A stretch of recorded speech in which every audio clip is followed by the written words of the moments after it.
The polar night was a white silence so sharp it cut the sound from the air. Her breath left her in thin, glassy threads that snapped and died on the wind. The thermometer on the porch had frozen open at 71 degrees 6. That number sat in the dark like a sentence. It told her everything she already knew. There was no forgiveness in this cold. She had not expected to be outside. Her house had been ransacked in the week before the storm. Shelves emptied, fuel taken. The small conveniences that kept an old life going carried off like the rest of her possessions. By the time the blizzard came, there was little left to bundle. No one answered the radio. The paths she once trusted were erased by white in a single night. She moved like a machine with failing power. Each step sank, every movement a labor. Her fingers went numb first, a lace of ice that bit and peeled sensation away.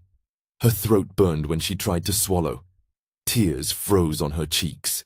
She cried not from surprise, but from the slow, civilized knowledge of what was closing in. She had lived long enough to map the border between warmth and death. This was the edge. The sky glared a hard, low blue. The wind carved shapes in the snow. She stumbled and the world tilted. Her knees buckled and she went down into the white. For a long time she lay there and only the cold moved around her. The sky watched. The world continued as if she was simply a note that could be left out of a song. Something stirred at the edge of her sight. Movement that did not belong to the wind.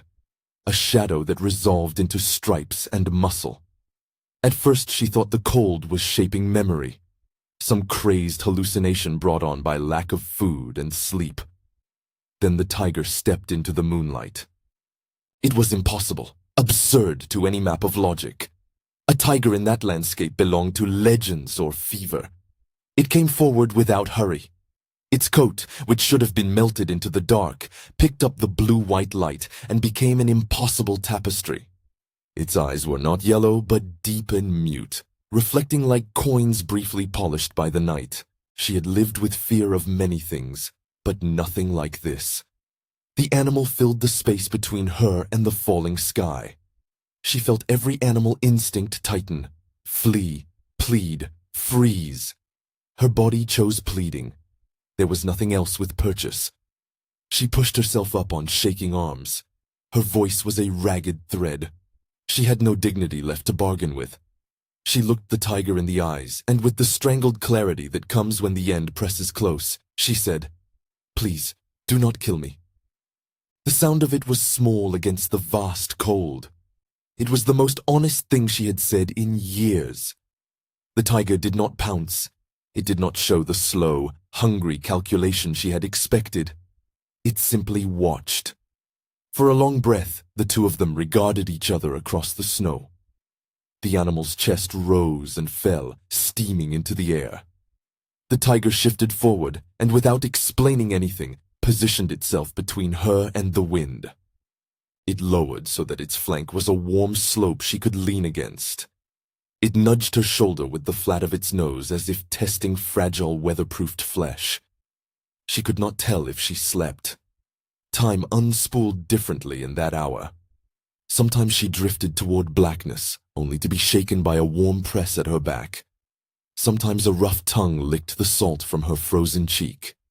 She felt ridiculous gratitude for the oddest ministrations. She clung to the animal like a prayer. At points, the tiger moved around her body, circling, laying itself across the open side of her, making a shallow trough in the snow where its heat pooled and softened the air for a breath. When she tried to get up, it would push gently at her legs with its head, a blunt insistence that kept her where small recoveries mattered.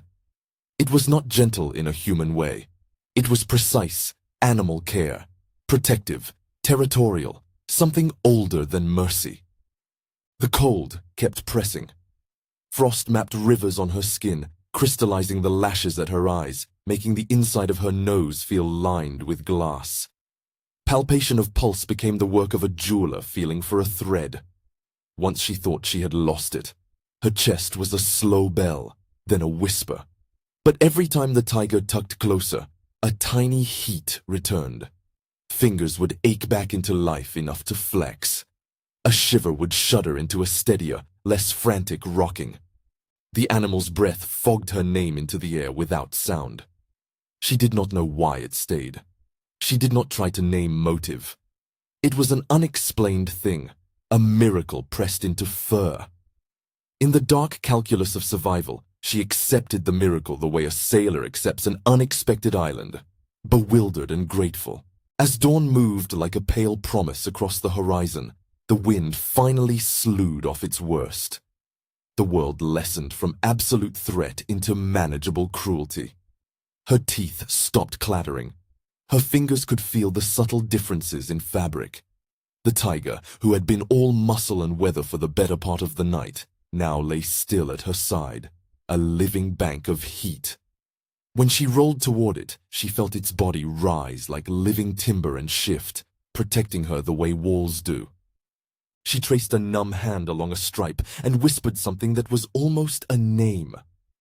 The animal's eyes closed for a moment and opened, indifferent to speech but attentive to presence.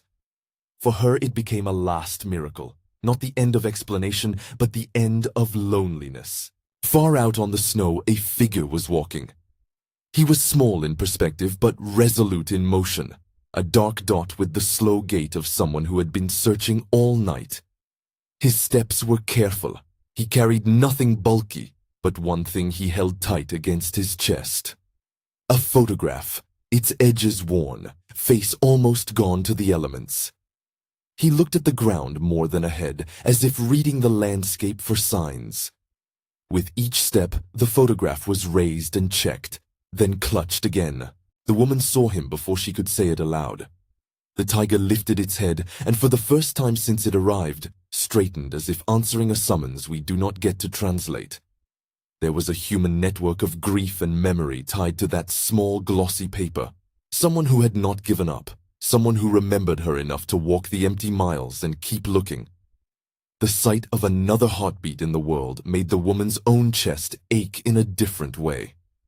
She did not know how long it would be before he reached them. She did not know if the tiger would allow him to come close or if it would melt back into shadow at the sight of a new person. The story of the night did not require every question to be answered. It required only that a human had found a way to stay alive long enough for mystery to visit and for hope to arrive on footsteps. When the man raised the photograph toward the light, it made the world a little smaller. He was clutching an image of her younger self, smiling into a sun that was not this night. The tiger watched him, then dropped its head, content to remain where warmth was needed most. The woman reached out, feeling not only the heat against her skin, but the weight of being remembered. She had asked the tiger, in the rawest, smallest sentence she could find, not to kill her. The night answered in a way that had nothing to do with reason. It was not a tidy miracle. It was a strange mercy. A wild thing became guardian. A photograph became a promise. A person came walking across impossible snow. The ending was not a finished tale, but a becoming.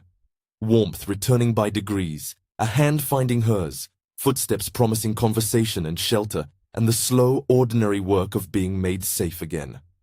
If this story moved you, please stay for more and subscribe for other true-like tales of survival and wonder.